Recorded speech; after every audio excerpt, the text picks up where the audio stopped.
Today we are going to discuss the new point, that is Newton's three laws of motion. In this point we are going to cover three different laws stated by Newton. Before discussing these three laws which are stated by Newton, we will study or we will discuss some basic points.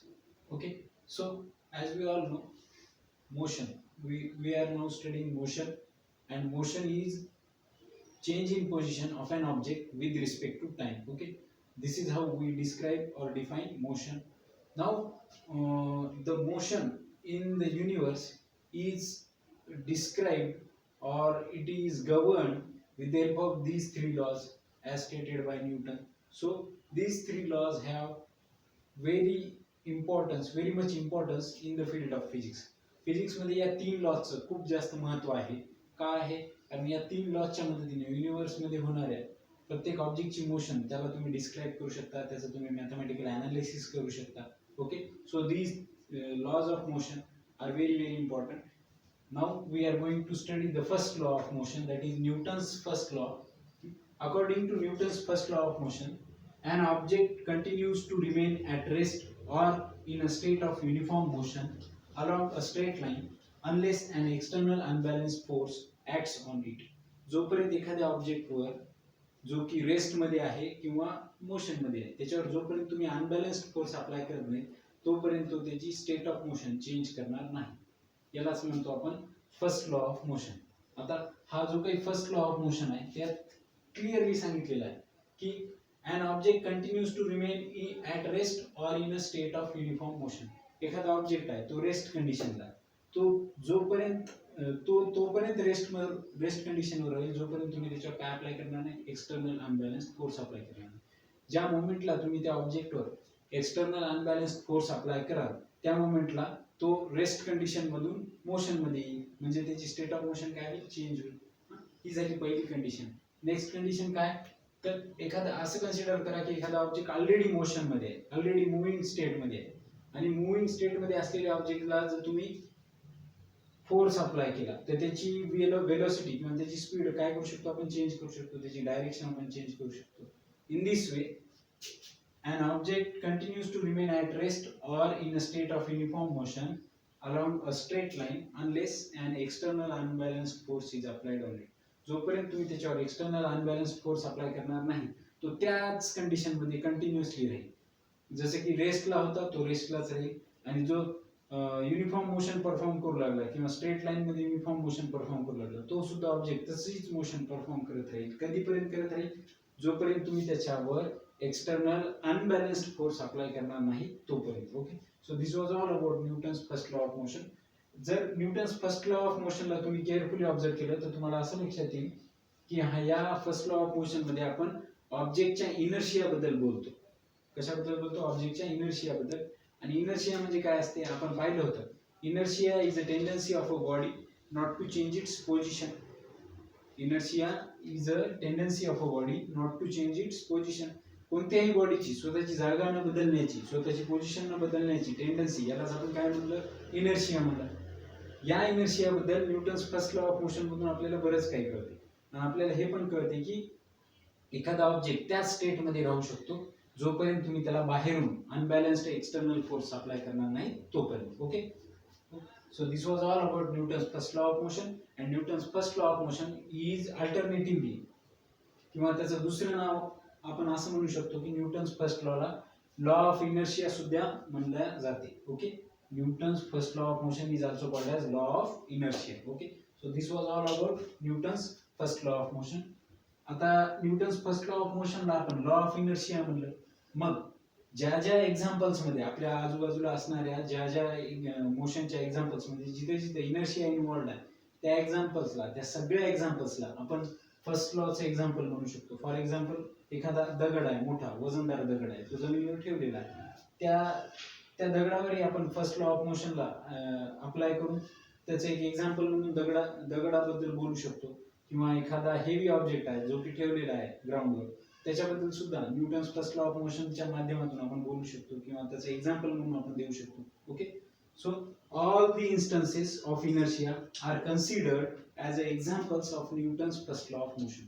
Newton's first law of मोशनचं example काय आहे तर आपल्या आजूबाजूचे असे सगळे example जे आहेत की इनर्शिया इन्व्हॉल्ड आहे, असे ऑब्जेक्ट जे की एक तर रेस्टला आहे किंवा असे ऑब्जेक्ट जे की युनिफॉर्म मोशन परफॉर्म करायचे, त्या ऑब्जेक्टसाठी सुद्धा Newton's first law of motion लागू होतो. Okay, now we will move towards Newton's second law of motion. In Newton's second law of motion, we are going to study the effect of force. Newton's second law of motion मध्ये आपण काय study करणार आहोत, फोर्सचा effect काय होतो नेमका एखाद्या ऑब्जेक्टवर तो स्टडी करणार आहोत. आपल्याला माहित होतं, आपण 8th स्टँडर्ड मध्ये पाहिलं होतं की फोर्स अप्लाय केल्यानंतर एखाद्या ऑब्जेक्टचा शेप बदलू शकतो, फोर्स अप्लाय केल्यानंतर एखाद्या ऑब्जेक्टची डिस्प्लेसमेंट होऊ शकते, फोर्स अप्लाय केल्यानंतर एखाद्या ऑब्जेक्ट जर मोशन मध्ये असेल तर त्याची डायरेक्शन बदलू शकते, किंवा मोशन मध्ये असलेल्या ऑब्जेक्टला जर तुम्ही फोर्स अप्लाय केला तर त्याची स्पीड किंवा त्याची वेलोसिटी सुद्धा चेंज होऊ शकते. हे असे वेगवेगळे 3 ते 4 इफेक्ट आपण फोर्सचे स्टडी केले होते मागच्या 8th स्टँडर्ड मध्ये. आता आपण बघणार आहोत Newton's second law of motion. Newton's second law of motion सुद्धा आपल्याला फोर्स पासून किंवा फोर्समुळे होणारा इफेक्ट त्याच्याबद्दल माहिती देतो, डिटेल माहिती देतो. Okay, second law, Newton's second law of motion, त्याचं स्टेटमेंट आहे the rate of change of momentum is proportional to the applied force and the change in momentum occurs in the direction of force. The change in momentum occurs in the direction of force. आपल्या सगळ्यांना माहित आहे की Newton second law, the rate of change of momentum. आता हे momentum काय, momentum is denoted by capital letter P and it is a product of mass into velocity. हे आपण असा आपण मोमेंटमचा फॉर्म्युला होतो P = m क्रॉस v. हा कशाचा फॉर्म्युला झाला, मोमेंटमचा फॉर्म्युला झाला. काय म्हणते second law, the rate of change of momentum that is product of mass and velocity is proportional to the applied force that is F and the change of momentum occurs in the direction of the force. Okay, आता याला आपण नीट समजून घेऊया. असं consider करा की आपल्याजवळ एक ऑब्जेक्ट आहे. ओके, तो ऑब्जेक्ट ऑलरेडी मोशन मध्ये आहे, म्हणजे त्याची इनिशियल वेलोसिटी काहीतरी असेल. फॉर एक्झाम्पल त्याची इनिशियल वेलोसिटी आपण कन्सिडर करूया की u आहे. ओके, आता या ऑब्जेक्टचा मास m आहे आणि त्या ऑब्जेक्टची इनिशियल वेलोसिटी u आहे. फॉर एक्झाम्पल हे मार्कर, या मार्कर बद्दल बोलू, या मार्करचा मास आहे m आणि हा ट्रॅव्हल करतो इनिशियल वेलोसिटी u. ओके, थोड्या वेळानंतर तो एका पॉइंटला पोहोचला, तो पॉइंट आपण फायनल पॉइंट कन्सिडर करूयात आणि त्या फायनल पॉइंटला त्याची वेलोसिटी होती v. ओके, इनिशियली त्याची वेलोसिटी होती u, फायनल मोमेंटला किंवा फायनल पॉइंटच्या थोडा आधी त्याची वेलोसिटी होती v. Okay, so if we take the product of mass and velocity at initial position and if we take the product of mass and velocity at final position, या दोन point मध्ये momentum आहे आणि हे दोन point वेगवेगळे असल्यामुळे दोघांचे मोमेंटम वेगवेगळे आहे. फॉर एक्झाम्पल इनिशियल स्टेजला मोमेंटम m into u आणि फायनल स्टेजला मोमेंटम m into v. जर मी या मोमेंटमचा दोन पॉइंट मध्ये असलेल्या मोमेंटमचा जर मी डिफरन्स घेतला, डिफरन्स कसा घेतला, final momentum minus initial momentum. Final momentum काय m मायनस v आणि इनिशियल मोमेंटम काय m मायनस u. या दोघांचा जर मी डिफरन्स घेतला विथ रिस्पेक्ट टू टाइम, तर मी असं म्हणू शकतो की this difference is nothing but rate of change of momentum. This difference is nothing but rate of change of momentum. आता रेट हा शब्द आला की डिनॉमिनेटर मध्ये टाइम असतो आपल्याला माहित आहे. ओके, तर हा rate of change of momentum हा डायरेक्टली प्रोपोर्शनल असतो. कोणाच्या प्रोपोर्शनल असतो, it is directly proportional to force. It is directly proportional to force. Therefore, F is equal to m bracket मध्ये v minus u divided by t. m bracket मध्ये v minus u divided by t. आता v minus u divided by t या टर्मला जर तुम्ही separate केलं तर तुम्हाला acceleration मिळते. आपल्याला माहित आहे ऍक्सेलरेशन काय असते. Acceleration is nothing but change in velocity with respect to time और the difference between final velocity आणि initial velocity with respect to time, याला आपण काय म्हणतो, ऍक्सेलरेशन म्हणतो. त्यामुळे v minus u divided by t it gives you acceleration a. m ला m आहे, v minus u by t चा acceleration चा a आहे. तर F is equal to m into v minus u by t, that is m into a. This is the expression of applied force. Applied force ला तुम्ही change in momentum च्या form मध्ये express केले. Okay, आपण आता discuss केलं होतं थोड्या वेळापूर्वी की Newton second law of motion gives information regarding change in momentum, आणि हा चेंज इन मोमेंटम कुणामुळे झाला, अप्लाइड फोर्स मुळे झाला. ओके, समजलं. तर हा झाला Newton second law of motion. at the end of this second law, we derive one conclusion. Which conclusion we derive? That the force applied will be directly proportional to mass into acceleration, where acceleration is nothing but change in velocity. आणि यालाच आपण मोमेंटमच्या form मध्ये वर explain केलेला आहे. म्हणजे आपण असेही म्हणू शकतो, the applied force is directly proportional to rate of change of momentum. The applied force F is directly proportional to rate of change of momentum with respect to time. So this was all about Newton's second law of motion. Now we will move towards Newton's third law of motion. Newton's third law of motion खूप मोठ्या स्केलवर popular असलेला न्यूटनचा law आहे.